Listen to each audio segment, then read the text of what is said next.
Chapitre 1. Le jugement de la tarte à la confiture à la fête de Marlécombe. Il y a peu de choses au monde plus respectables, plus discrètement sacrées, que la fête d'été de Marlécombe. Organisée chaque année en juillet dans le jardin du presbytère derrière l'église Saint-Hildegarde. C'était le genre d'événement où les ragots côtoyaient le gâteau éponge et où les jugements étaient portés avec des sourires aussi givrés que les gâteaux de fées exposés.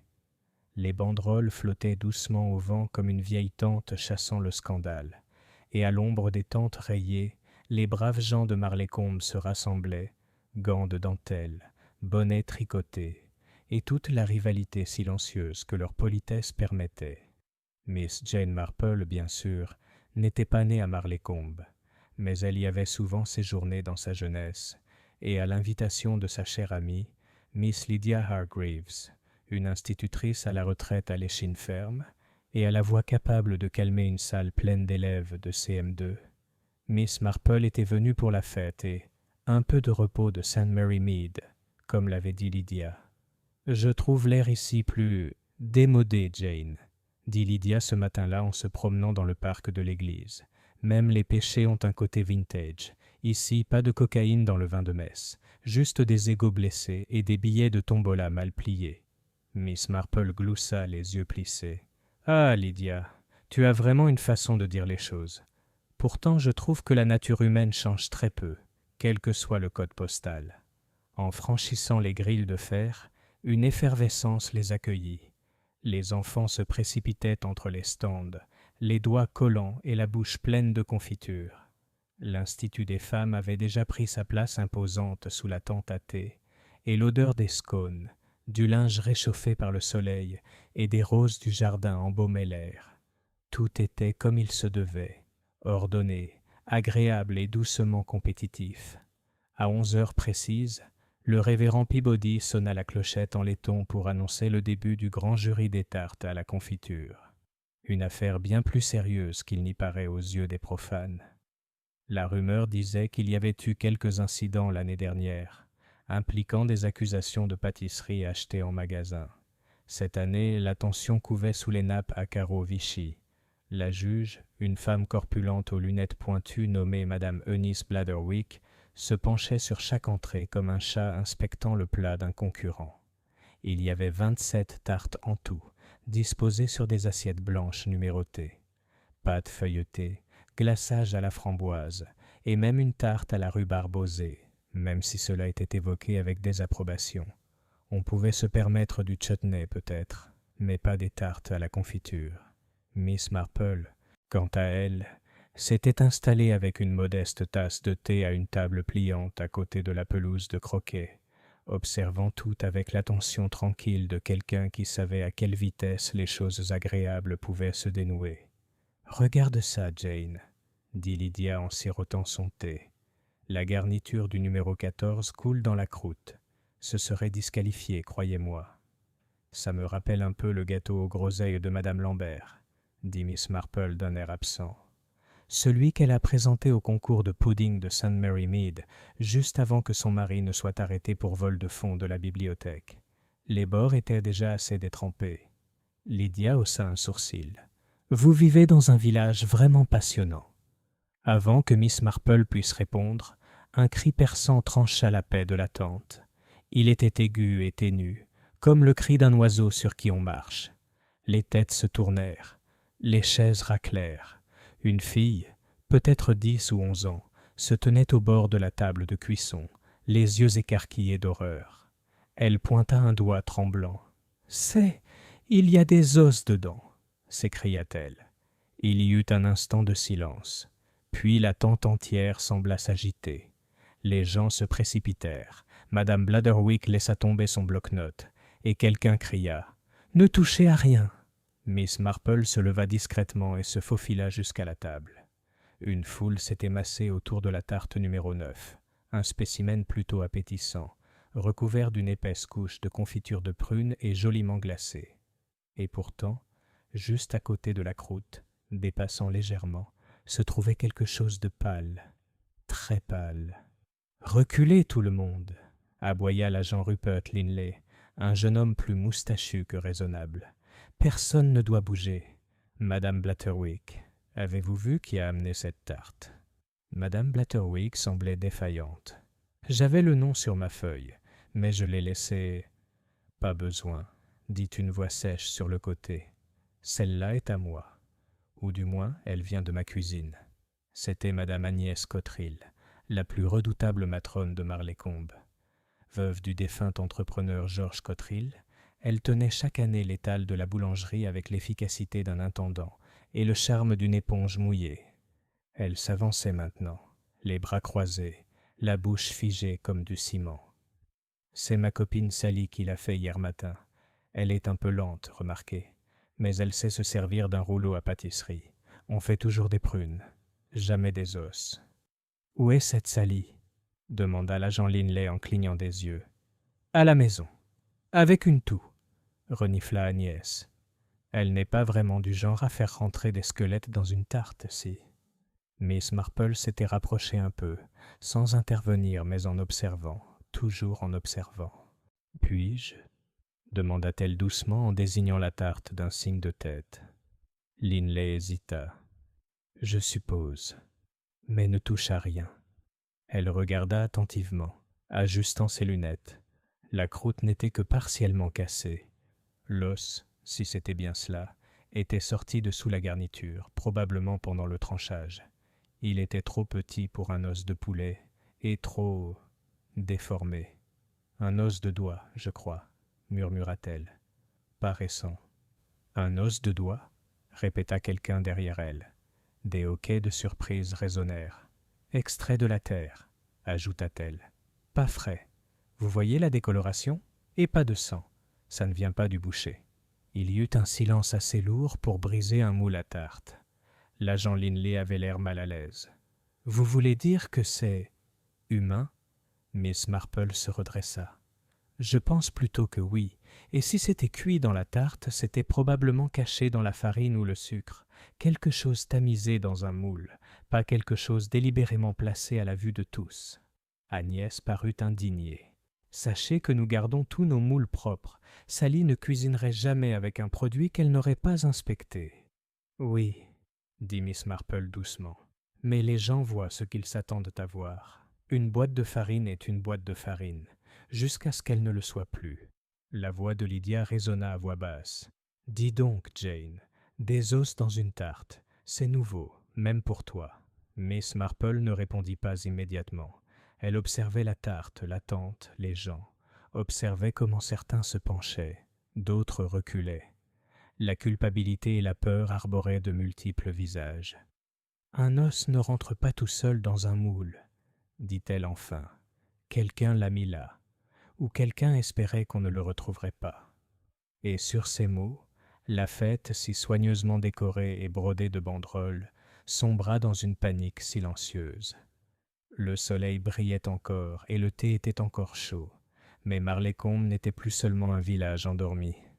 C'était, comme Miss Marple le savait trop bien, un village avec un secret enfoui dans la farine et la confiture. Chapitre 2. La fille qui tousse et la boîte qui disparaît. Le cottage Cotterill se dressait juste au-delà de la place du village, une modeste maison à 2 étages à la peinture écaillée, au portail tordu et aux rideaux de dentelle qui frémissaient à la vue des visiteurs. Le genre de maison, songea Miss Marple en approchant avec Miss Hargreaves, où les secrets mûrissent plus vite que le thé. Il s'est avéré que Sally Cotterill n'était pas au lit avec une toux. Elle était dans le jardin, assise sur un tabouret de traite, en train de décaper la rouille d'un vieux moule à tarte avec une brosse métallique, l'air lasse et concentré. C'était une jeune femme d'environ 23 ans, aux traits ronds et pâles, avec une épaisse tresse couleur paille mouillée. Son expression était douce, ses manières timides. Elle leva les yeux lorsque les dames franchirent le portail, mais ne se leva pas. « Tu dois être Sally, » dit gentiment Miss Marple. « On ne voulait pas déranger. C'est seulement ta mère qui a dit que tu étais malade. » « Elle dit ça parce qu'elle ne veut pas que je sois impliquée, » répondit Sally sans hésitation. Sa voix était douce mais posée. Elle disait que c'était mieux pour moi de rester en dehors de tout ça. Mais bon, elle dit beaucoup de choses. Mademoiselle Hargreaves fronça les sourcils. N'est-ce pas vous qui avez préparé la tarte aux prunes pour la fête hier? Sally hocha la tête. Bien sûr que oui. Je l'ai cuite comme d'habitude. 5 onces de beurre, 2 de saindoux, main froide, toucher léger. La confiture de prunes était dans le placard. 2e pot en partant de la gauche. J'ai d'abord fait bouillir le moule à tarte. Il y avait un peu de rouille sur le bord. Avez-vous remarqué quelque chose d'inhabituel? Demanda Miss Marple. Quand vous avez préparé la tarte? Les sourcils de Sally se froncèrent. Inhabituel? Non. Seulement j'ai dû tamiser la farine 2 fois. La première fois, le tamis s'est coincé. Quelque chose était coincé dedans. J'ai cru que c'était une pierre, comme celle de la poubelle, mais quand j'ai vérifié, elle avait disparu. J'ai cru que c'était une idée. Disparu? Oui, disparu. J'ai dû retomber dans la farine. J'ai juste pensé. Enfin, je n'y ai pas prêté attention. Maman aurait crié si j'avais gaspillé encore 1 kilo de farine. Le regard de Miss Marple croisa celui de Miss Hargreaves. « Avez-vous toujours la boîte ?» Sally désigna le petit appendice à côté du jardin. « Je l'ai lavé ce matin, mais quand j'ai vérifié le pot de farine tout à l'heure, il n'y en avait plus. »« Parti ?» répéta Miss Hargreaves. Sally se tenait debout, brossant son tablier. « Je le garde sous le comptoir de la cuisine, derrière la cagette de pommes. Je le mets toujours là. Ce matin, pas une seule trace. J'ai demandé à maman. Elle a dit qu'elle n'y avait pas touché. » Miss Marple serra les lèvres. « On pourrait y jeter un œil ?» Dans la cuisine, tout était conforme à ce qu'on pouvait attendre d'une maisonnée modeste et bien entretenue. Sol en toile cirée, évier en émail ébréché, et four qui avait vieilli lors du couronnement de George V. Miss Marple se pencha près de la cagette de pommes et passa la main sur le parquet éraflé. Pas une trace de poussière de farine, pas une tache blanche, pas même une légère odeur d'amidon. « Il n'est pas parti tout seul, » dit Lydia les bras croisés. « Non, » dit doucement Miss Marple, « quelqu'un ne voulait pas qu'on le retrouve. » Ils prirent congé peu après, remerciant Sally et lui adressant des mots gentils. Dehors, l'air du village était un peu plus lourd. « Je n'aime pas ça, » murmura Lydia en marchant. « Une boîte de farine disparue, un os dans une tarte, et maintenant cette pauvre fille pourrait être blâmée. »« Elle ne le sera pas, » dit Miss Marple. « Du moins, pas par la police.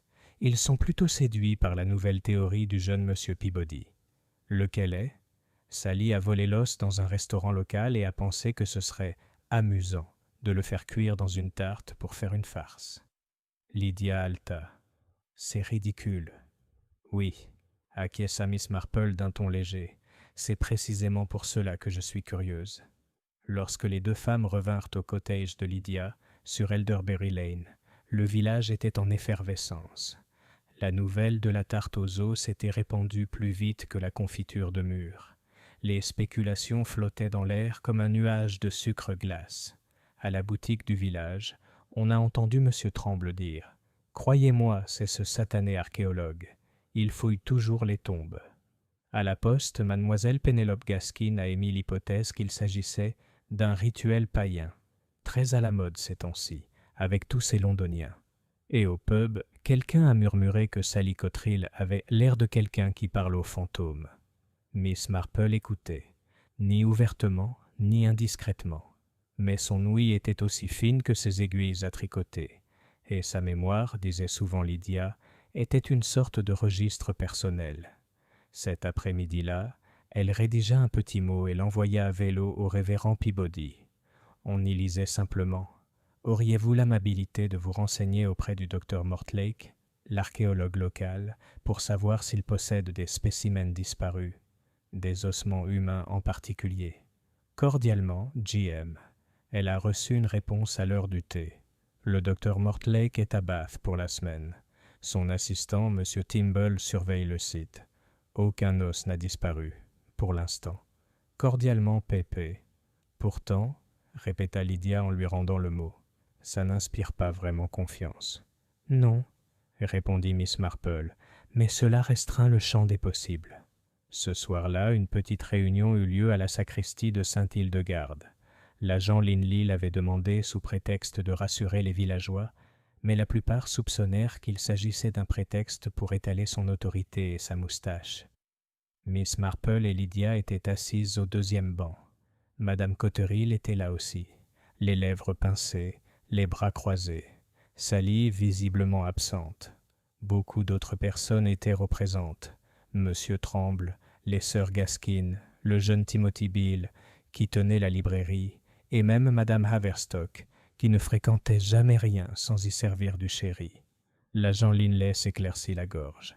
Comme beaucoup d'entre vous le savent, un objet suspect a été découvert lors de l'évaluation du concours de pâtisserie. Nous prenons l'affaire au sérieux.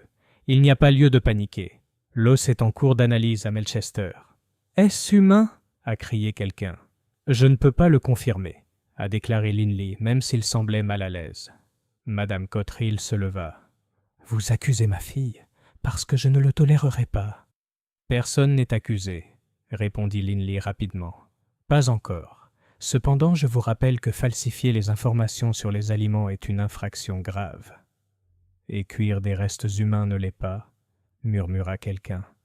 Miss Marple, toujours silencieuse, toujours vigilante, se pencha vers Lydia et murmura « Aucune mention du pot de farine manquant. »« J'ai remarqué, » dit Lydia d'un ton sombre. « Tu crois que quelqu'un à la réunion l'a pris ?»« Je pense, » dit Miss Marple, « que quelqu'un voulait que la tarte soit mangée sans éveiller les soupçons, et cela ne s'est pas produit. »« Et maintenant la boîte a disparu pour cacher le reste des preuves ?»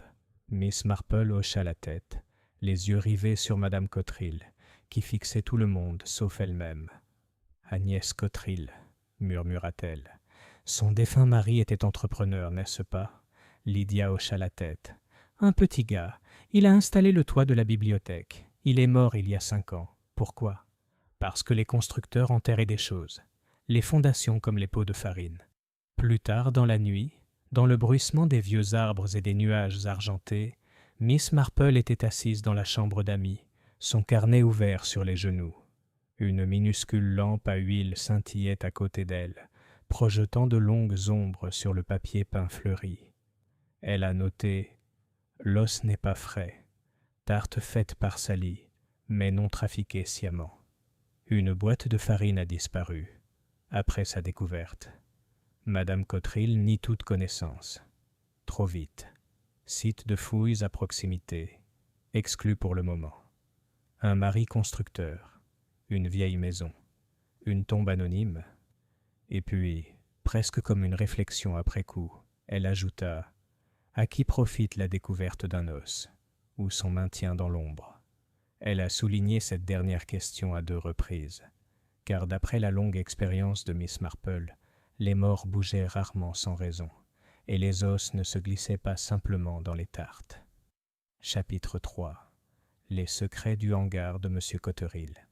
Le lendemain matin, frais et clair, une brume dévalait les collines comme le souffle d'un géant endormi. À Marlécombe, la routine habituelle reprit, ou presque. Les bouteilles de lait tintaient sur les pas des portes. Le facteur faisait sa tournée en sifflant une interprétation tremblante de Greensleeves, et dans un coin de la place du village, Madame Pénélope Gaskin balayait déjà son perron avec une énergie débordante, comme déterminée à chasser bien plus que des feuilles. Pourtant, un léger courant sous-jacent flottait dans l'air. Il courait juste sous la surface, une tension presque palpable, comme le silence avant le sifflement d'une bouilloire. Un os humain dans une tarte à la confiture avait déstabilisé même les commères les plus endurcis de Marlécombe. Miss Marple s'était levée tôt, comme toujours, vêtue d'un élégant cardigan bleu marine et de ses Richelieu de voyage. À la table du petit déjeuner, Lydia Hargreaves, savourant son toast, regardait par-dessus son journal avec un léger froncement de sourcils. « Sais-tu ce qui me trouble, Jane ?» dit-elle finalement. « Tout le monde parle de cette nana, mais personne ne se demande comment un os humain est arrivé si près. Comme s'il croyait que les vieux squelettes faisaient partie intégrante de la vie du village. » Miss Marple plia soigneusement sa serviette. « Les gens ont un talent extraordinaire pour rationaliser ce qui les met mal à l'aise. Ils se disent bien que c'est une blague, un malentendu ou le résultat d'une mauvaise hygiène, tout sauf ce que c'est en réalité. Un message. Lydia haussa un sourcil. Un message?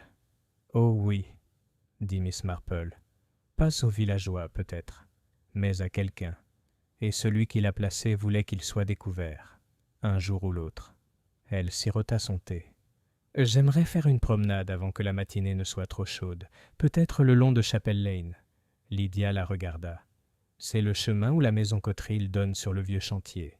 C'est vrai, dit Miss Marple avec un petit sourire satisfait. Chapel Lane était calme en milieu de matinée. Un couple de moineaux voltait entre les haies de rosiers, et quelque part, un chien aboya 2 fois avant de se taire. Miss Marple marchait, les mains croisées autour de son sac à main, d'un pas lent et posé. Au bout du chemin, juste après le mur délabré qui marquait autrefois la limite du jardin des Cotterill, se trouvait un portail en bois verrouillé menant à un petit hangar désaffecté. C'était le genre d'endroit qui, dans les villes plus urbaines, aurait été rasé depuis longtemps et transformé en garage, voire complètement oublié. Mais à Marlécombe, le passé cédait rarement aussi facilement. Miss Marple s'arrêta devant. Le hangar portait les vestiges décolorés d'une enseigne.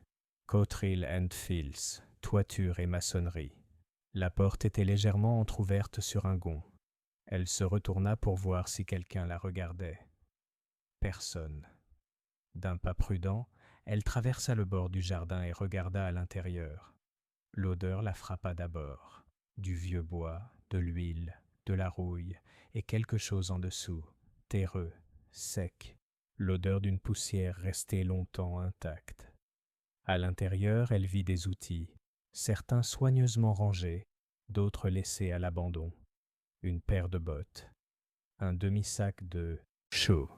Et là, dans un coin, sous une étagère affaissée, se trouvait une boîte à farine rouillée. C'était reconnaissable entre mille, cabossée sur un côté, avec un petit morceau de tissu collé à sa base. Elle se pencha et, à l'aide d'un mouchoir ganté de dentelle, souleva le couvercle. Vide. Mais le résidu était de la farine, indéniablement, accrochée au métal comme des fantômes. Et autre chose, une légère tache rougeâtre au fond. Pas du sang, pensa-t-elle. De la rouille? Non, de la poussière de briques. Vous cherchez quelque chose, Miss Marple? Elle se retourna calmement. Agnès Cotterill se tenait dans l'embrasure de la porte, les bras croisés, un torchon sur l'épaule. Son visage était un masque, mais son regard trahissait l'inquiétude. « Je faisais une promenade matinale, » dit Miss Marple d'un ton aimable. « Quelle belle journée pour se remémorer d'anciens lieux. J'espère ne pas avoir été importunée. »« C'est un terrain privé, » dit brièvement Agnès. « Tout à fait. Je n'aurais pas dû entrer sans y être invitée. J'ai simplement été frappée par le nom sur la pancarte. C'était l'entreprise de votre défunt mari, n'est-ce pas ?» Agnès serra les lèvres. « Oui. Georges a construit la moitié des cheminées de ce village. Un homme utile dans un endroit comme Marlécombe. J'imagine qu'il gardait toutes sortes d'objets ici. Des outils, peut-être même des débris de chantier, briques, tuiles, plâtre. » Agnès ne dit rien. Miss Marple sourit gentiment. « A-t-il déjà travaillé au presbytère ?»« Réparation du toit en 48, » dit Agnès prudemment.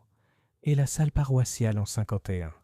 Pourquoi ?»« Oh, sans raison, » répondit Miss Marple d'un ton léger. « Je me souviens seulement d'une affaire, il y a longtemps maintenant, où un entrepreneur avait caché quelque chose d'assez horrible sous une marche en pierre.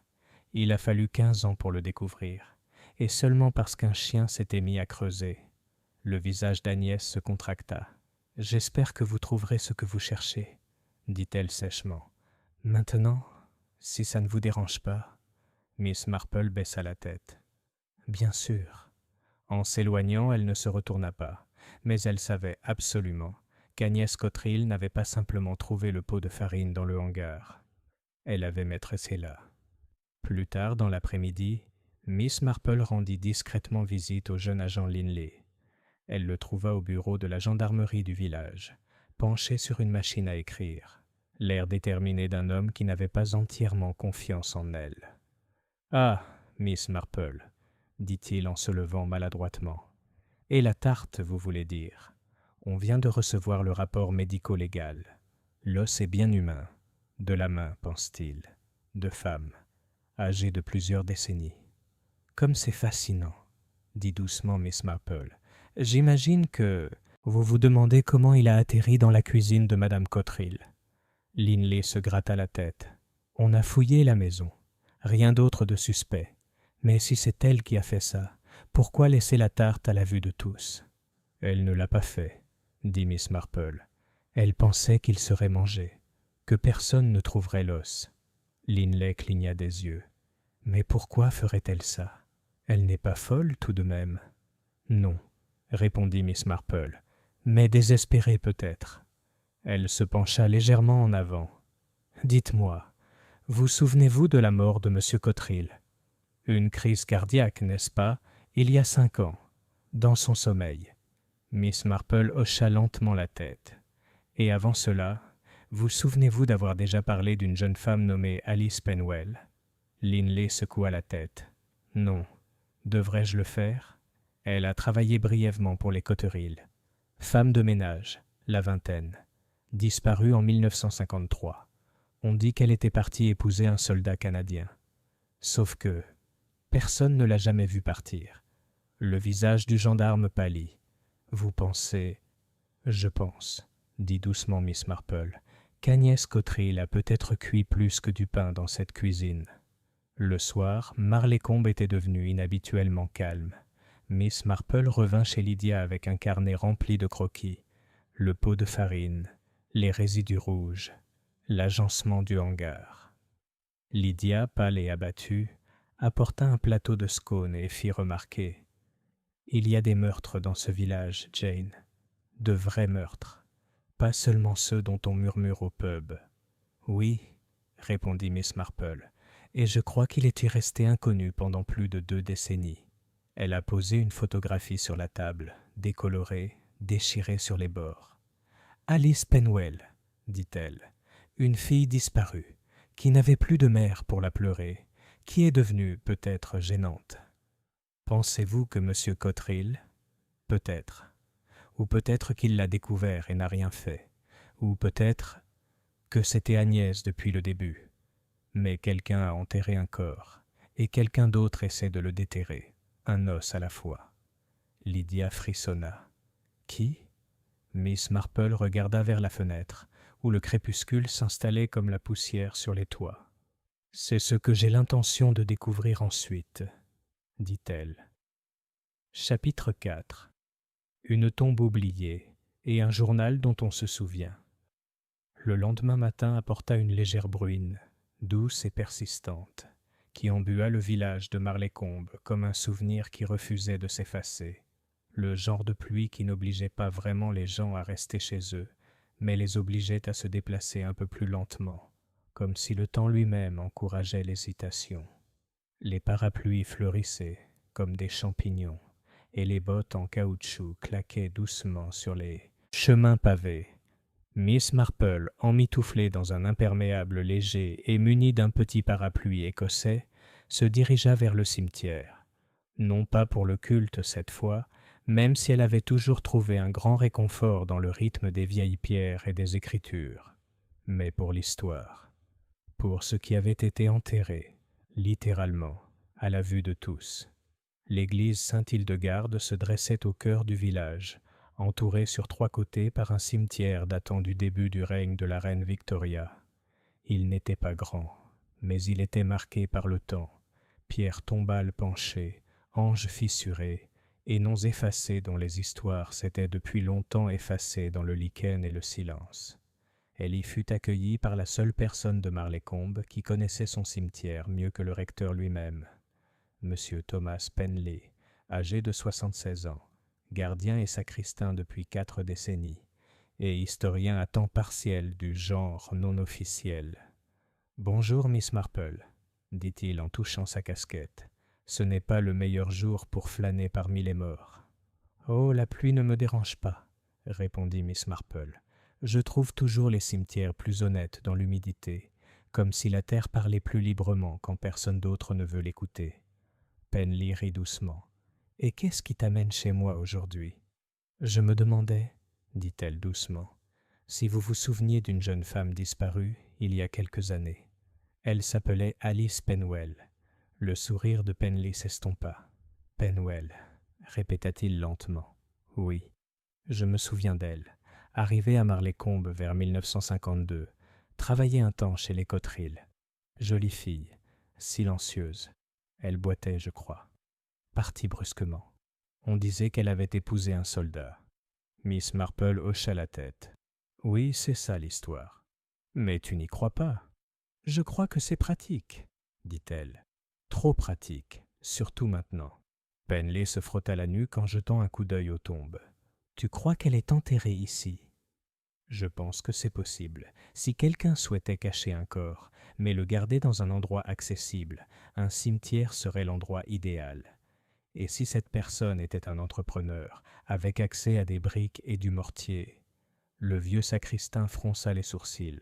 « Nous avons fait poser une nouvelle rangée de fondations en 1953, côté sud du mur de la sacristie. Une des pierres était fissurée et George Cotterill a proposé de la reconstruire gratuitement. Il a dit que c'était un don à la mémoire de son père. »« Comme c'est noble de sa part, » dit Miss Marple d'une voix calme. Penley hésita. « Tu crois qu'il a utilisé la réparation pour recouvrir une tombe ? » « Je pense que nous devons garder l'esprit ouvert jusqu'à ce que nous en sachions plus. » Il y eut un long silence. La pluie murmurait sur les pierres et un corbeau croassa au loin. Finalement, Penley dit « J'ai tenu un registre d'inhumation. Pas officiel, juste mes propres notes. Des repères sur des cartes, des croquis personnels. Si quelque chose avait été ajouté sans inscription appropriée, nous pourrions trouver une incohérence. » Miss Marple sourit doucement. « Monsieur Penley, vous êtes un trésor. » Plus tard dans la journée, Miss Marple était assise dans la bibliothèque du presbytère, le registre ouvert devant elle. Lydia l'avait rejointe, toujours sceptique mais de plus en plus perturbée. « Tu crois vraiment que quelqu'un a enterré un corps sous de fausses fondations ?» demanda Lydia en scrutant les lignes d'encre nettes et délavées. « Il y a des précédents, » répondit Miss Marple, « et les constructeurs, comme les magiciens, comptent sur la distraction et la précision. Poser une pierre là où un corps a été placé n'est pas difficile, surtout si on coule le béton soi-même. » Lydia frissonna. « Mon Dieu !» Mademoiselle Marple désigna un plan de la limite sud de l'église. Ici, la parcelle 49. Vide sur le plan de Penley, mais sur la copie de l'église, elle est indiquée comme occupée par une certaine Madame Eunice Cotterill, décédée en 1919. Pourtant, M. Penley insiste sur le fait que cette parcelle n'a jamais été ouverte. Lydia se pencha. Donc le nom a été ajouté plus tard, ou falsifié, et peut-être choisi délibérément. Eunice était la mère de George Cotterill, n'est-ce pas? Un nom que le clergé ne remettrait pas en question. Mais Eunice a été enterrée dans le Sussex. Je me souviens avoir lu l'avis dans le Télégraphe.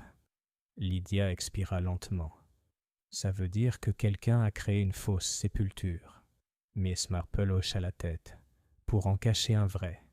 Ce soir-là, tandis que les réverbères à gaz s'allumaient le long des ruelles étroites de Marleycombe et que l'odeur de fumée de bois s'échappait des cheminées des cottages, Miss Marple retourna à la maison Cotterill, cette fois avec un objectif plus délicat que la collecte de preuves. Sally a ouvert la porte. Elle avait l'air nerveuse, tenant un torchon et regardant derrière elle. « Maman est au magasin, » murmura-t-elle. « Tu ne devrais pas venir ici. » Miss Marple sourit. « Je voulais juste te parler d'Alice Penwell. » Les yeux de Sally s'écarquillèrent. « Je ne sais pas grand-chose. Elle était là avant moi. Mais j'ai vu son nom, dans un livre, le vieux journal de papa. Je l'ai trouvé au printemps dernier, caché dans la remise, derrière les pots de peinture.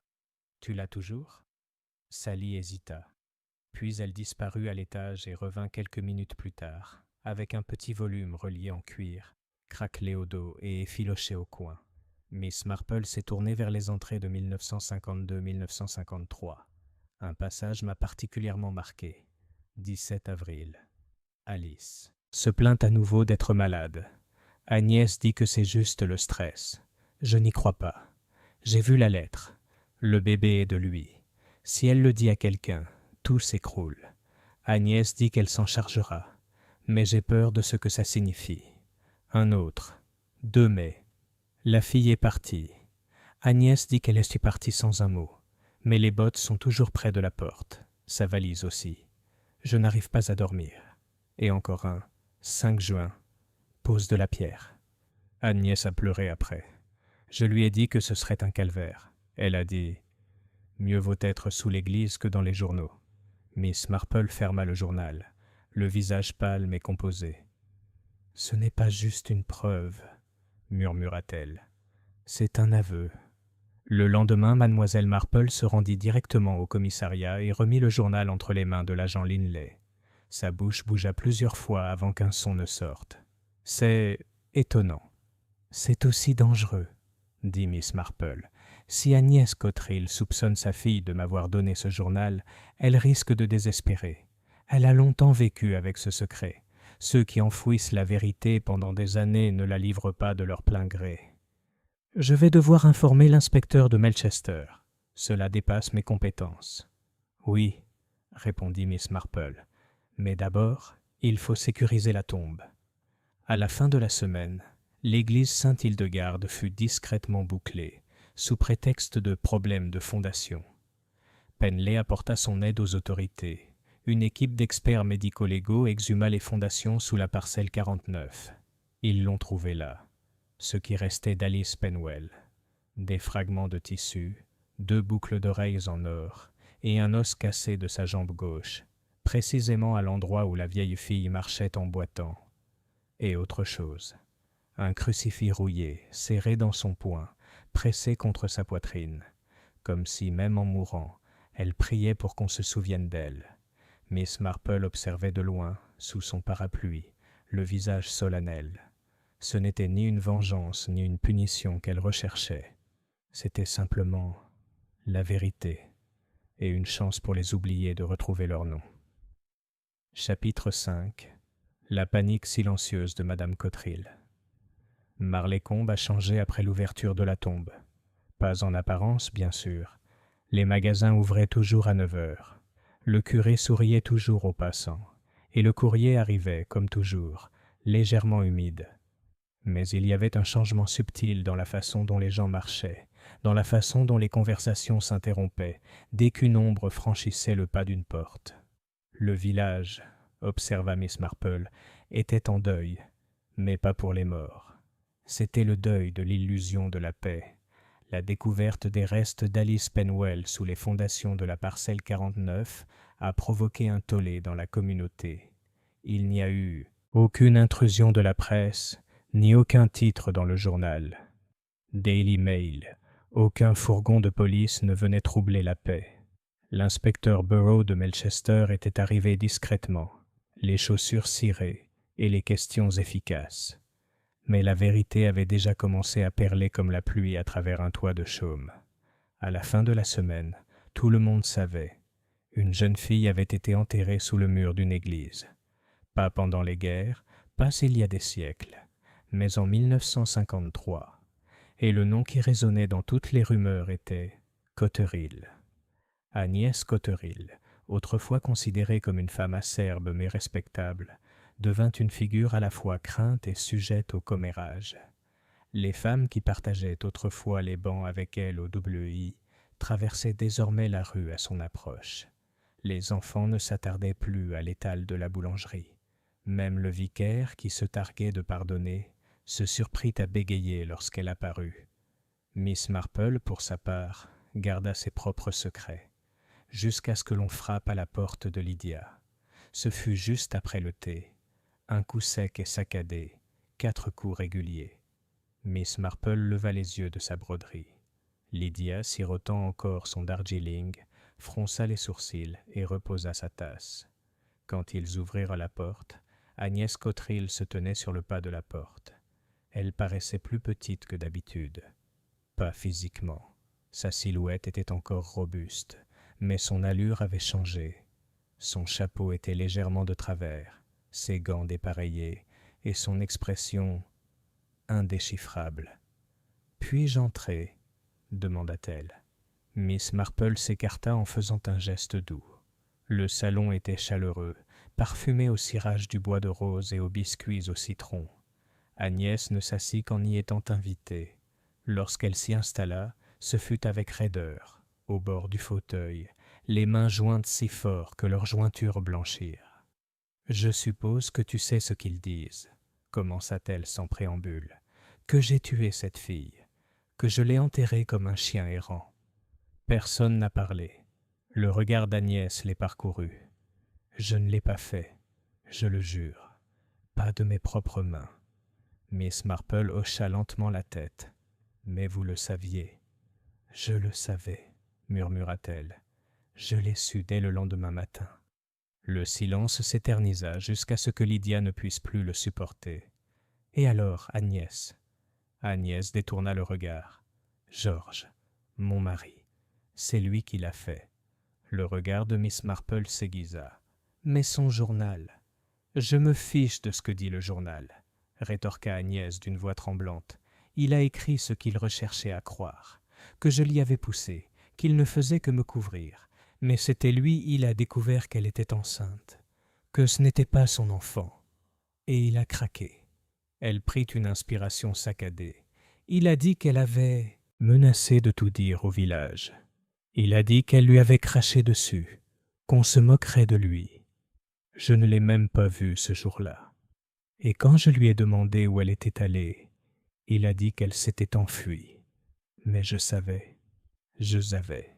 Sa façon d'aller et venir, sa façon de boire. Il creusait quelque chose dans le hangar cette nuit-là. Quand j'ai trouvé la boucle d'oreille derrière le poêle, je n'ai pas demandé. « Pourquoi pas ?» demanda doucement Lydia. Agnès déglutit. « Parce que j'avais peur, et parce que je l'aimais. Enfin, je croyais l'aimer. Et quand il est venu me voir des semaines plus tard et m'a dit qu'il avait bien arrangé les choses, qu'il l'avait enterrée sous les fondations, que personne ne la retrouverait jamais. Je n'ai rien dit. » Miss Marple joignit doucement les mains. « Mais vous l'avez aidé. » Agnès fixait le tapis. « J'ai tenu la pierre pendant qu'il la scellait. » Un long silence s'ensuivit. Même Lydia, habituée au jugement sévère, resta immobile. La voix de Miss Marple, lorsqu'elle se fit entendre, était douce. « Et la tarte ?» Agnès leva les yeux, surprise. « Quoi ? La tarte à la fête. Comment l'os s'est-il retrouvé dedans ?» Agnès cligna des yeux, les lèvres tremblantes. « Je ne sais pas. Je te jure que je ne savais pas. » Miss Marple se pencha légèrement en avant. « Madame Cotterill, vous avez dit avoir trouvé la boîte de farine manquante après la découverte. Ce n'est pas tout à fait vrai, n'est-ce pas ?» Le visage d'Agnès pâlit.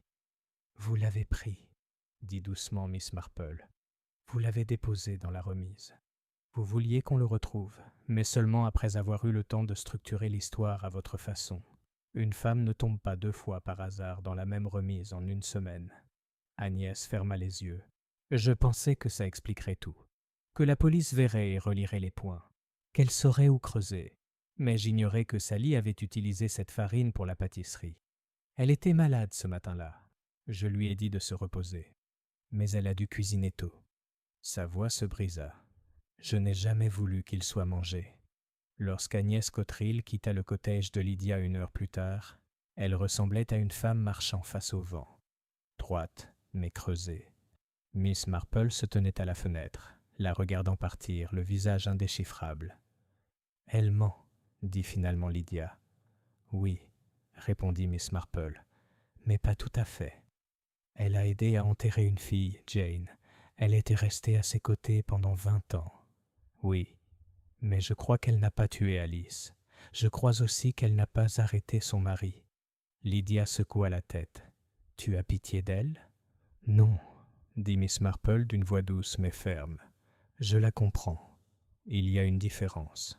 Cette nuit-là, alors que les cloches de l'église sonnaient, 9 heures, Miss Marple s'assit pour écrire une lettre. Ah. Inspecteur Bureau, CID de Melchester Objet. Affaire Alice Penwell. Cher inspecteur, je crois que Madame Cotterill vous a dit une partie de la vérité, mais je ne crois pas que son mari ait agi seul. En fait, je ne crois pas qu'il ait agi du tout. Je soupçonne depuis longtemps que George Cotterill ait pu être bien des choses. Un buveur, un vantard, peut-être même cruel, mais pas un tueur. Il a écrit dans son journal la peur, non la culpabilité. Agnès, je crois, l'a manipulé, lui et l'histoire. Je vous demande, discrètement, d'enquêter sur les déplacements d'Agnès au printemps 1953. En particulier d'interroger Madame Edna Ville, qui travaillait à côté à l'époque. Elle a mentionné, il y a longtemps, avoir entendu un cri provenant du jardin de Cotterill un soir de mai. Je ne crois pas qu'elle l'ait signalé.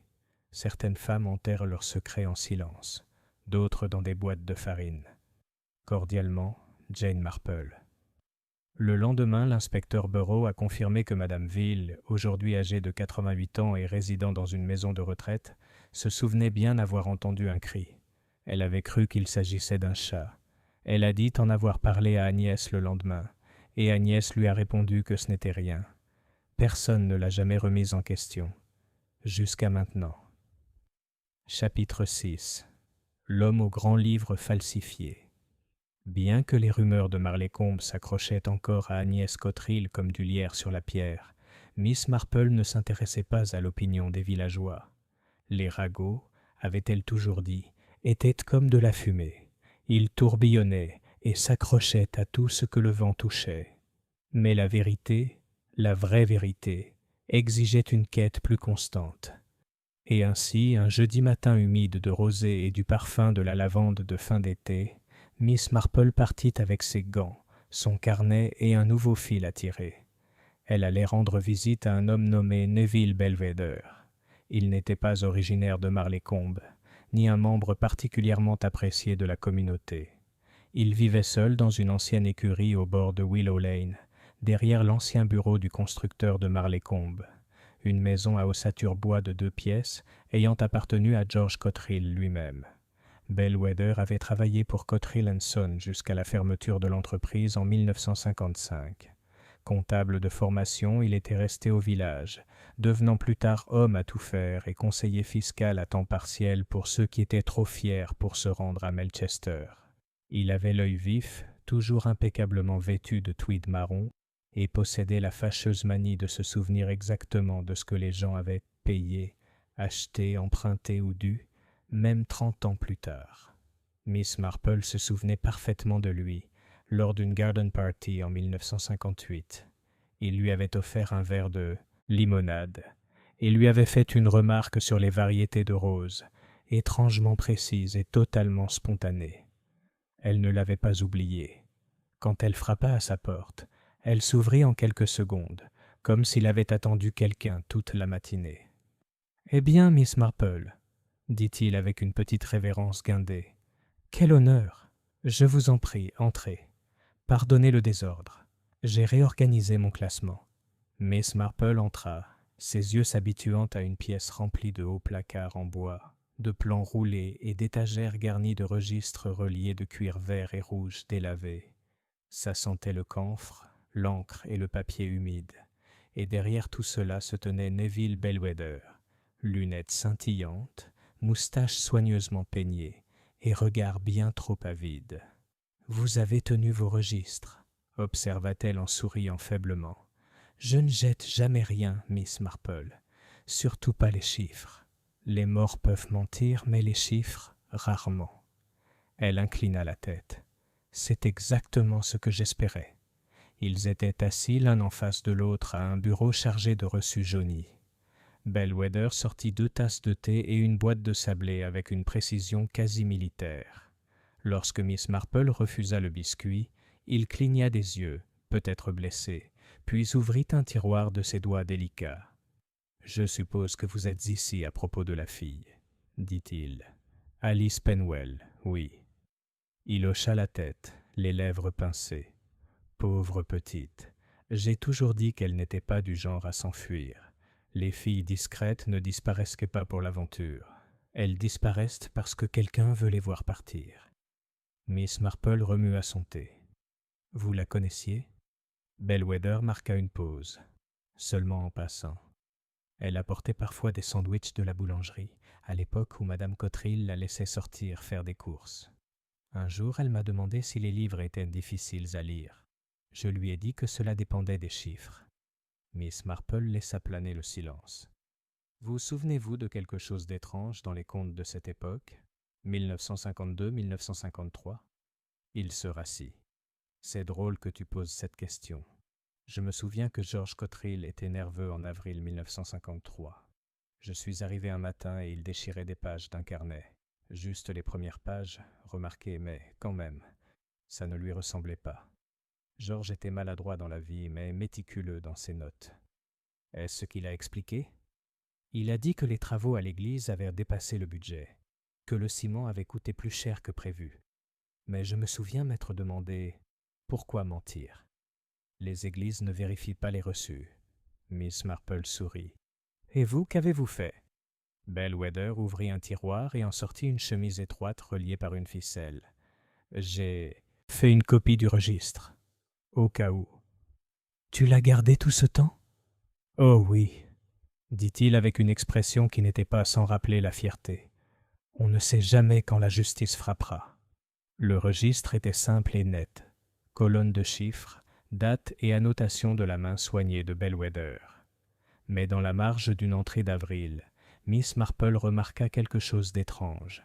Fondation sud de l'église, 12 sacs de ciment, 4 briques supplémentaires, un plaque de cercueil, rayé. Une assiette de cercueil? Demanda-t-elle. Bellwether ajusta ses lunettes. C'est ce qui m'a intrigué. On n'installait pas de tombe. Pourquoi acheter une plaque funéraire? Miss Marple ferma lentement le carnet. Et George avait-il l'habitude de noter ses achats exceptionnels? Bellwether haussa les épaules, seulement par crainte d'être interrogé à ce sujet plus tard. Je pense qu'il espérait que cette inscription ferait passer cela pour un accident, une confusion administrative. Mais ça m'a toujours marqué. Miss Marple se pencha en arrière. Et que s'est-il passé ensuite? Bellwether hésita. L'entreprise a fait faillite en 2 ans. George est devenu distrait. Il s'est disputé avec Agnès au chantier. Je l'ai entendu plus d'une fois. Elle voulait qu'il prenne plus de travail. Il a dit qu'il n'en pouvait plus. Puis, il est tombé malade. En 1956, il était un fantôme. Miss Marple ferma son carnet. « Monsieur Bellwether, vous m'avez été d'une grande aide. Je ne vous retiendrai pas plus longtemps. » Il se leva et l'escorta jusqu'à la porte. « Si je puis me permettre, Miss Marple, les gens ont peur des squelettes dans les placards, mais ils oublient qu'ils ne restent pas toujours dans les placards, surtout pas sous un béton de mauvaise qualité. » Alors qu'elle retournait dans le village, Miss Marple retournait les mots dans sa tête. Une plaque de cercueil, rayée, non réclamée. Quelqu'un avait déployé de grands efforts pour simuler les rites d'un enterrement digne de ce nom, ne serait-ce que symboliquement. Cela indiquait une certaine culpabilité. Mais de qui? Elle s'arrêta sur le terrain vert où quelques enfants jouaient au ballon, leur rire perçant la morosité qui avait plané sur le village toute la semaine. Non loin de là, Sally Cotterill était assise sur un banc, les bras croisés. Miss Marple s'approcha doucement. « Tu es absent depuis longtemps, » dit-elle. Sally leva les yeux. « C'est mieux qu'à l'intérieur. Tout sent la confiture et la pourriture. » Il y eut une pause. « Crois-tu qu'elle a vraiment été enterrée dans le cimetière toutes ces années ?» demanda Sally. « Pendant tout ce temps où je passais devant elle ?»« Oui, » dit doucement Miss Marple. « Mais elle n'était pas oubliée, seulement réduite au silence. » Les yeux de Sally s'emplirent de larmes. « Je n'avais jamais voulu que la tarte. »« Je sais, mais tu as intégré la vérité dans quelque chose que les gens étaient censés avaler sans se poser de questions. Ce n'est pas rien. Je ne l'ai pas fait exprès. Non. Mais parfois, la vérité choisit sa propre voie. » Sally hocha la tête en s'essuyant les yeux. Elle fredonnait en travaillant, murmura-t-elle. « Alice. J'étais petite, mais je m'en souviens. Un petit air, le même tous les jours. Je ne l'avais pas entendu depuis des années, et maintenant je l'entends dans ma tête la nuit. Miss Marple lui prit la main. C'est parce qu'elle n'est plus enterrée. Ce soir-là, Miss Marple écrivit une dernière note dans son journal pour la journée. George Cotterill. Effrayé, coupable, mais pas le planificateur. Agnès Cotterill. Manipulatrice, contrôlante, possible tueuse. Le registre de Neville Bellwether confirme la tromperie post-mortem. La vérité voulait être découverte. L'os dans la tarte n'était pas un hasard. Mais qui l'a déterré? Et pourquoi maintenant? Elle ferma le livre, les sourcils froncés. Car un meurtre, elle le savait, ne se contentait jamais de rester silencieux. Et quelque chose, ou quelqu'un, remuait les cendres d'un crime depuis longtemps enfoui, pas seulement pour réparer un tort, mais peut-être pour en commettre un autre. Chapitre 7. Un colis du passé. L'enveloppe est arrivée sans prévenir. Il arriva par la poste de midi, coincé entre le catalogue de semences de Lydia Hargreaves et un bulletin paroissial en retard. Miss Marple le reçut comme toujours, d'une main calme, de doigts prudents, et d'un regard qui dépassait largement l'adresse. Il n'y avait ni nom de l'expéditeur, ni timbre, et l'enveloppe était en papier kraft à l'ancienne, froissée et ficelée. Son nom était écrit à la main à l'encre bleu foncé, Mademoiselle Jane Marple, et en dessous, dans une écriture un peu moins pratiquée, privé. Elle ne l'a pas ouvert immédiatement. Au lieu de cela, elle l'a emmené dans le salon, l'a placé sur la table à côté de sa tasse de thé, et l'a regardé pendant une minute entière. Lydia jeta un coup d'œil par-dessus ses lunettes. « Eh bien, ça a l'air vraiment menaçant. Ouvre-le avant que je perde mon sang-froid. » Miss Marple dénoua la ficelle, en fendit le haut avec un couteau à beurre et en sortit une simple feuille de papier pliée, usée, légèrement jaunie et sentant vaguement l'eau de lavande. Ses yeux la parcoururent une fois, puis plus lentement. Elle n'a rien dit pendant un long moment. « Alors ?» demanda Lydia. « On te fait chanter ou on te recrute ?» Miss Marple lui passa le journal. On pouvait y lire. Elle n'a crié qu'au troisième coup. Il était alors trop tard. Georges était sorti. J'étais seul. J'ai nettoyé le couteau. J'ai caché le sang. Et j'ai enterré le reste là où personne ne penserait à regarder. Je pensais que le silence durerait éternellement. Mais les os ne restent pas enfouis. Pas vraiment. Je la vois dans la farine. Je l'entends dans le tic-tac du four. Je la goûte dans chaque bouchée de prune. Je suis prêt maintenant. Si vous lisez ceci, je suppose que vous le savez déjà. Mais cette fille méritait que quelqu'un lui dise la vérité. Pas le village, juste vous. Et c'est... Il n'y avait aucune signature au-delà des initiales, mais aucune n'était nécessaire. Lydia expira. Agnès Cotterill. Miss Marple hocha la tête une fois, mais quelque chose n'allait pas. Ce n'était pas la confession. Miss Marple s'y attendait depuis des jours. Mais le timing... Agnès n'est pas du genre à laisser des aveux par la poste, murmura-t-elle. Elle contrôle les récits, même maintenant. Si elle avait voulu que cela soit connu, elle aurait attendu la police. Elle leur aurait fait entendre sa version. « Tu penses donc qu'elle ne l'a pas envoyé ?» demanda Lydia. « Je pense que quelqu'un d'autre l'a envoyé de son nom. » Elle regarda à nouveau l'enveloppe, cette fois à la lumière de la lampe.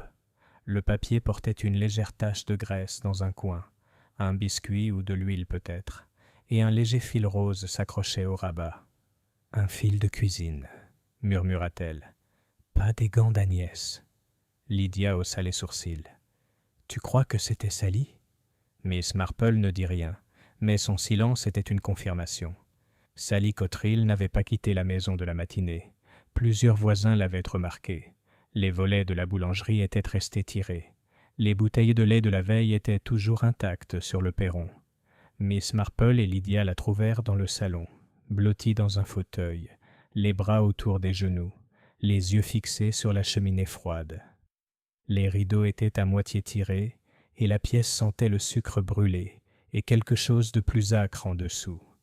Une odeur âcre de métal calciné. Lorsqu'ils entrèrent, elle ne broncha pas. Elle leva simplement les yeux cerclés de rouge, et dit « Je l'ai envoyée ». Miss Marple était assise à côté d'elle. Je l'ai trouvée dans sa commode, pliée dans la poche de son tablier. Je ne pense pas qu'elle fût voulu le poster. Non, répondit doucement Miss Marple. Elle ne l'a pas fait. Sally renifla. Mais il fallait le savoir. Elle n'allait pas le dire à la police.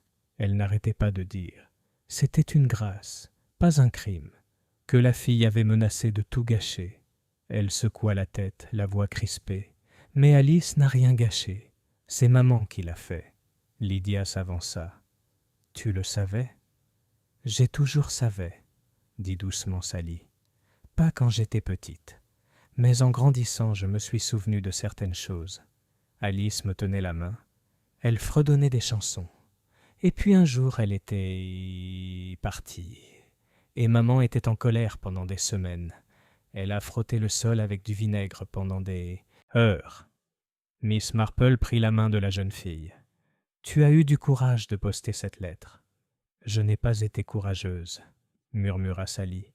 « J'étais fatiguée. » Miss Marple retourna au cottage de Lydia dans la lumière déclinante de l'après-midi avec une profonde lassitude qui semblait s'accrocher à elle comme du brouillard. Elle était assise dans son fauteuil habituel, les mains jointes, et regardait l'horloge tourner. Lydia apporta du thé, comme elle le faisait toujours, et une assiette de biscuits aux amandes qu'aucun d'eux ne toucha. « Tu crois que la police croira la lettre ?» demanda Lydia doucement. « Ils peuvent l'accepter, » répondit Miss Marple. « Mais la croyance est une autre affaire. Sans confession vivante, la loi préfère les faits concrets. Signature, témoin. Et Sally ? Sally ne sera pas poursuivie, pas pour avoir posté une lettre, sauf si Agnès tente de dénoncer un faux. Ce qu'elle ne fera pas. » Lydia expira. « Et maintenant ?»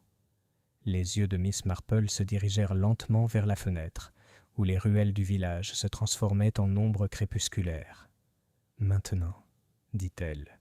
« Nous attendons. » Ce soir-là, à 8h30 précises, une agitation s'est produite sur Chapel Lane.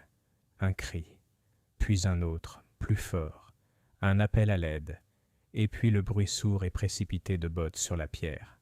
Miss Marple était déjà à la porte lorsque l'agent Linley est arrivé à vélo, le visage pâle, le souffle court. « C'est Madame Cotterill, » dit-il. « Elle est évanouie. Il y a du sang. » Lydia halta. Miss Marple était déjà en train de mettre ses gants. Ils trouvèrent Agnès Cotterill sur le sol du salon. Elle était encore en vie, à peine. Sa respiration était superficielle, sa peau cireuse. Une coupure sur sa tempe saignait lentement, ruisselant le long de sa mâchoire. À côté d'elle se trouvait une tasse de thé brisée. « Du poison ?» demanda Linley d'une voix rauque. Miss Marple examina la tasse, puis la théière. « Non, » dit-elle, « elle est tombée. La coupure vient de la grille de la cheminée. Mais sa respiration, quelque chose ne va pas. » Un flacon de somnifère était ouvert sur le buffet, à moitié vide. Linley parut bouleversé. « Elle a essayé d'en finir ?» Miss Marple hocha la tête une fois. « Elle n'est pas morte, » dit Lydia. « On devrait appeler une ambulance. »« Je l'ai déjà fait, » dit Linley. « Ils arrivent. » Miss Marple baissa les yeux vers la femme allongée par terre. Agnès Cotterill, matriarche, manipulatrice, gardienne de secrets, n'était plus la silhouette raide de la table du WI. Elle était une silhouette affaissée, au bord de la mort, ses secrets étant enfin plus forts que son contrôle. « Elle a attendu trop longtemps, » murmura Miss Marple. Lydia leva les yeux. « Pour avouer ?»« Non, » dit Miss Marple, « pour changer. » Le lendemain, le village vibrait à nouveau. Agnès Cotterill avait survécu, mais de justesse. Elle fut emmenée à l'infirmerie de Melchester sous surveillance. Les somnifères avaient provoqué une surcharge hépatique. La blessure à la tête lui avait laissé une perte temporaire de la parole. La police l'a interrogée la semaine suivante. Elle n'a rien dit. Personne ne pouvait dire s'il s'agissait d'un acte de défiance ou d'un acte de violence. Mais son silence scella son destin. Sally, désormais seule occupante du cottage, rouvrit l'étal de la boulangerie le mardi suivant. Elle vendait des galettes d'avoine et des brioches aux prunes, et ne parlait que si on lui adressait la parole. Mais le village avait changé. Les gens lui souriaient désormais. Il ne traversait plus la rue. Miss Marple lui rendit visite une fois de plus cette semaine-là. Elle acheta un scone et laissa un petit brin de lavande enveloppé d'un ruban sur le comptoir. Aucun mot n'a été échangé. Mais le geste disait tout. Ce soir-là, Miss Marple s'assit à nouveau avec Lydia, le feu rougeoyant chaleureusement, la semaine passée s'installant enfin dans ses os. « C'était une meurtrière, » dit Lydia. « Mais c'était aussi une mère. » Miss Marple hocha la tête. « Parfois, ces deux choses sont identiques. Et parfois, être l'une rend aveugle à l'autre. » Lydia soupira. « Tu crois que c'est fini ? » ?»« Non, » dit doucement Miss Marple. « Seulement fermé, comme la porte d'un four. » Chapitre 8. Thé et questions silencieuses. À la fin de la semaine, le soleil d'août revint à Marlécombe, filtrant à travers le lierre et le chèvrefeuille, comme si rien de scandaleux n'avait jamais passé sous sa lumière. Les moineaux se chamaillaient sur les rebords de fenêtres. Le vicaire prêchait sur la guérison des blessures, spirituelles et autres, et le village retrouva en apparence son rythme habituel. Mais pas pour Miss Marple. Pour Miss Marple, l'énigme restait encore à moitié pliée, comme une lettre partiellement lue. Elle avait suffisamment vécu la vie pour savoir quand une chose était résolue et quand elle était simplement mise de côté. Et cette fois, elle ressentait une ressemblance frappante avec cette dernière. Ce n'était pas Agnès Cotterill. Son silence à l'hôpital avait, d'une certaine manière, confirmé la vérité que Miss Marple soupçonnait. Cette femme avait enfoui un crime, porté son poids, tenté, bêtement et en vain, de le dissoudre dans la vie de famille. Mais le meurtre d'Alice Penwell, bien que désormais révélé, comportait encore des zones d'ombre. Et Miss Marple n'a jamais fait confiance aux ombres. Elle était assise ce matin-là avec le révérend Peabody dans le jardin du presbytère, sirotant son thé avec une élégance prudente, tandis que le vieil homme regardait dans sa boîte à biscuits, clairement déçu de n'y trouver que des digestifs. « J'espérais ces petits tourbillons viennois, » murmura-t-il. « Il faudra les demander à Madame Crimmins dimanche prochain, » dit mademoiselle Marple avec un léger sourire, « ou lui proposer une anecdote en échange. »« Mon Dieu !» soupira Peabody. « Je n'ai que des sermons, et ils ne m'ont jamais fait gagner une pâtisserie. » Ils restèrent assis en silence pendant un moment, le jardin bourdonnant d'abeilles. Puis Miss Marple prit la parole. « Vous souvenez-vous d'une certaine Madame Penwell, la mère d'Alice ?» Le révérend fronça les sourcils. « Vaguement. Elle n'était pas très impliquée dans la paroisse, originaire de Little Bassington, si ma mémoire est bonne. Alice était sa seule fille, une fille très réservée. Est-ce qu'elle est partie brusquement ? Oui, juste après la disparition de la fille. Elle a dit qu'elle ne supportait plus le village. Elle a tout laissé derrière elle. Le cottage a été loué pendant des années, puis vendu. Triste affaire. Et y a-t-il eu une enquête au sujet d'Alice ? Peabody secoua la tête. Pas officiellement. Les Cotterill disaient qu'elle s'était enfuie avec un homme. La guerre venait tout juste de se terminer, bien sûr. Tant de filles épousaient des Américains ou des Canadiens. Personne ne posait de questions. « Personne d'autre que George Cotterill, » murmura Miss Marple. « Oui, eh bien, certains hommes portent la culpabilité dans leur poche. D'autres laissent leurs femmes la porter à leur place. » Miss Marple sirota son thé. Et certains essaient de le lui rendre. Petit à petit. Cette pensée la suivit dans la ruelle. Miss Marple le retournait encore et encore, l'os dans la tarte. Ce n'était pas Agnès qui l'avait planté. C'était une femme d'acier, mais pas d'ironie, ni à vrai dire de subtilité. Agnès Cotterill aurait caché l'os, détruit la boîte de farine et réprimandé Sally pour avoir même frôlé le scandale. Alors qui avait mis l'os dans la farine ? Pas Sally. Miss Marple en était désormais convaincue. Son innocence ne résidait pas dans ce qu'elle disait, mais dans ce qu'elle ne pouvait expliquer. Le journal qu'elle avait remis, la lettre qu'elle avait postée, c'étaient des aveux. Elle n'avait pas écrit, mais quelqu'un l'avait fait. Ce qui a amené Miss Marple au cas curieux de George Cotterill, mort depuis 5 ans, un bâtisseur, un buveur, un lâche peut-être, mais un homme dont les dernières années furent marquées par le déclin et le remords.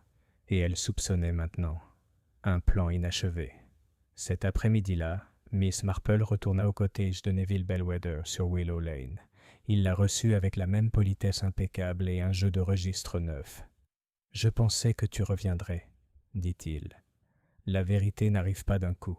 Parfois, elle envoie des cartes postales. » Miss Marple sourit. « Et parfois, ça envoie des os dans la pâtisserie. » Bellwether gloussa. « Ah oui, la recette la plus macabre de Marleycombe. » Ellie s'assit en face de lui. « Monsieur Bellwether, puis-je vous poser une question particulière ?»« Certainement. » George Cotterill a-t-il déjà parlé d'exhumation ? La question le surprit visiblement. Il cligna des yeux. « Tu veux dire creuser quelque chose en haut ? » ?»« Oui. » Bellwether se rassit lentement. Il a mentionné, une fois, en terminale, qu'il avait parlé de corriger une erreur. Il avait bu, et je l'aidais à régler des factures. Il a dit « La terre ne garde pas de secret, pas éternellement. » Je pensais qu'il était sérieux. « Mais tu penses maintenant que ça voulait dire Alice ?» Bellwether hocha la tête. « Cela expliquerait les livraisons irrégulières. » « Des livraisons ? Oui. Environ 6 mois avant sa mort, il a commandé un nouveau sac de chaux. Et des gants de travail, et une de ses pelles pliantes. » Miss Marple fronça les sourcils. « Il les a utilisés ? » ?»« Aucune idée. Je ne les ai jamais revus. » Elle retourna à Elderberry Lane à un rythme plus soutenu que d'habitude. George avait l'intention de découvrir le corps. C'était désormais clair. Peut-être que la culpabilité l'avait finalement rattrapé. Peut-être que savoir qu'Alice était restée sous terre, sous l'église, était devenu insupportable. Ou, plus probablement, il avait craint que Sally n'apprenne un jour la vérité. Mais s'il avait essayé de récupérer les os, il avait échoué. Où l'avait-il fait ? Elle se souvient des mots de Sally. « Je pensais que c'était une pierre, mais quand j'ai vérifié, elle avait disparu. » La farine avait été altérée, non pas par une jeune fille négligente ou un meurtrier cherchant à se faire connaître, mais par quelqu'un qui en avait récupéré un fragment, peut-être tombé, peut-être stocké, peut-être perturbé lors d'une exhumation ratée, et l'avait accidentellement laissé retomber dans le pot de farine. Et plus tard, quand Sally a fait cuire la tarte, le passé a été servi. Miss Marple se tenait immobile au bord du green, l'image complète se formant dans son esprit. George Cotterill avait tenté de récupérer les restes d'Alice, discrètement, avec un air coupable. Il avait réussi à en perturber une partie, mais la mort l'avait empêché de se confesser, et quelqu'un autre, avait su. Parce que personne ne perd un os de doigt humain dans un moule à pâtisserie. Pas par hasard. Ce soir-là, alors que le soleil disparaissait derrière les haies, Miss Marple se retrouva assise face à l'agent Linley. Cette fois, ce n'était pas pour lui présenter des preuves, mais des hypothèses. « Tu penses que George a retiré l'os ?» demanda Linley. « Ou du moins, il a essayé, » dit Miss Marple. « Et peut-être l'a-t-il caché dans la remise. Mais il ne s'en est jamais débarrassé. Peut-être espérait-il le rendre, ou le rapporter à la police et avouer un jour. Mais la mort l'a trouvé avant. Et puis quelqu'un d'autre a trouvé l'os ? Oui, quelqu'un qui nettoyait, ou qui fouinait. Quelqu'un qui l'a ensuite remis dans le pot de farine, par peur, par colère ou par confusion. » Linley fronça les sourcils. « Mais qui ferait ça ?» Miss Marple se pencha en avant. « C'est bien la question, n'est-ce pas ? Parce que la personne qui a déplacé cet os n'est peut-être pas coupable de meurtre, mais elle sait peut-être exactement qui est. » Plus tard dans la soirée, Miss Marple alluma un petit feu et s'assit près de lui avec son carnet. Ses pensées étaient désormais claires, froides même, détachées. Elle a écrit « George a essayé de se racheter. Échec. Agnès a gardé le secret. Elle a construit le mensonge. » Sally entendait des murmures, mais elle était trop jeune. Quelqu'un d'autre a déplacé l'os. non pas pour dénoncer le meurtre, mais pour avertir.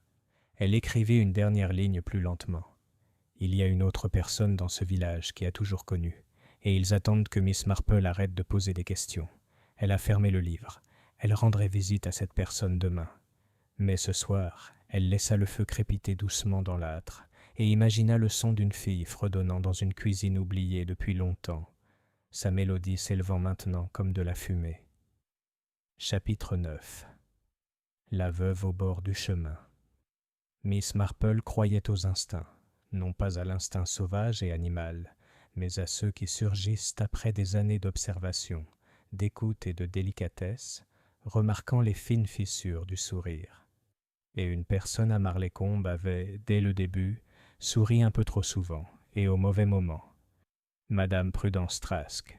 Elle vivait seule dans une jolie maisonnette en planches, juste à côté de la vieille forge, avec un jardin devant la maison rempli de pivoines et un chat noir nommé Quince. Veuve depuis 20 ans, Prudence était connue pour ses compositions florales, ses opinions acerbes et son habitude d'être présente là où personne ne l'attendait, comme derrière le chapiteau à confiture lors de la fête, ou à s'attarder près de la haie arrière des Cotterill, juste avant l'arrivée de la police. « Elle est inoffensive », avait dit un jour Lydia. « Elle est intéressée », avait corrigé Miss Marple. « Et l'intérêt, ma chère, n'est jamais sans motif. » Le vendredi matin, juste après le passage de la camionnette de l'épicier, Miss Marple enfila son cardigan vert, choisit un gâteau au citron dans le garde-manger de Lydia et se dirigea vers le petit portail soigné de Madame Trask. Elle ne croyait pas que Madame Trask était une meurtrière, mais elle était tout à fait certaine que la femme savait quelque chose. « Oh, Miss Marple !» s'écria Prudence en ouvrant la porte. « Comme c'est charmant! Entrez, s'il vous plaît. Pardonnez au chat. Il a pris mon panier à couture pour un lit. » Quince, une grande créature noire, avec une patte blanche, cligna des yeux paresseusement depuis son nid rembourré et ne fit aucun effort pour bouger. « J'ai apporté un morceau de gâteau, » dit Miss Marple en lui tendant le moule. « Oh, comme c'est attentionné! Et citron aussi. Tu as toujours ça fait connaître ma faiblesse. » Ils s'installèrent dans le salon, aussi propre et parfumé qu'un sachet de lavande.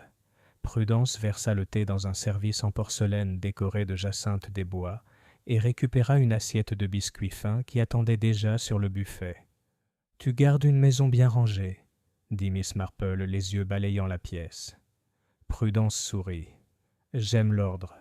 C'est le seul rempart contre le chaos, tu ne crois pas ? » « Tout à fait, » dit Miss Marple. « Et en parlant de chaos, ces récents événements ont dû vous perturber. » Prudence pinça les lèvres et expira. « Pauvre Alice, toutes ces années, je ne supporte pas de penser à elle sous cette pierre. » Personne ne le savait, dit doucement Miss Marple. « Oh, mais certains s'en doutaient, » dit Prudence en se penchant et en baissant la voix. « Je toujours. » Agnès n'était pas tout à fait ce qu'elle semblait être.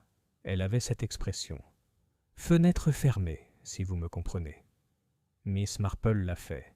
« Et pourtant, » dit-elle d'un ton léger, « on vous voyait souvent ensemble à l'époque. » Les yeux de Prudence vacillèrent. « Eh bien, Marlécombe est un petit endroit. On ne peut pas s'empêcher de se croiser. » Miss Marple sirota son thé. « Étiez-vous proche ? » ?»« Pas du tout. On prenait le thé de temps en temps, mais elle parlait toujours de Sally ou de ses pâtisseries. Jamais de choses importantes. Agnès était une vraie bombe. Georges, par contre, oui, Georges a trop parlé, surtout après sa 3e pinte. Miss Marple attendait. Prudence sourit lentement. Il m'a dit un jour qu'il avait commis une erreur irréparable, qu'il avait bâti quelque chose là-dessus. À l'époque, j'ai pensé que c'était juste un mauvais travail ou une dette. Mais plus tard, quand Alice a disparu, j'ai commencé à me poser des questions. Et pourtant, tu n'as jamais rien dit ? Je n'avais rien à dire, Miss Marple. Pas de faits, juste des impressions. Et une clé. Prudence cligna des yeux. Une clé ? Le regard de Miss Marple ne vacilla pas. À la remise. La vieille remise à outils des Cotterill. Agnès prétendait qu'elle était toujours fermée à clé. Mais il y avait quelqu'un il y a 2 semaines. Avant Sally remarqua que le pot de farine avait disparu. et selon M. Bellwether, seuls Georges et Agnès avaient les clés. Mais quelqu'un d'autre savait comment entrer. Prudence resta silencieuse. « Je crois que vous avez trouvé le double de la clé de Georges, » dit Miss Marple à voix basse. « Peut-être après sa mort, peut-être avant, et je crois que vous êtes entré dans ce hangar. Je... » commença Prudence, puis ferma la bouche. « Pourquoi ?» demanda Miss Marple. « Que cherchiez-vous » Les mains de Prudence tremblaient légèrement tandis qu'elle ajustait sa tasse de thé. « Je ne cherchais pas rien. J'étais inquiet. »« À propos de quoi ?»« À propos de Sally, » murmura-t-elle. « Cette fille a toujours été gentille avec moi. Elle m'apportait des restes. Elle me demandait des nouvelles de mon chat. Je me suis demandé si elle savait.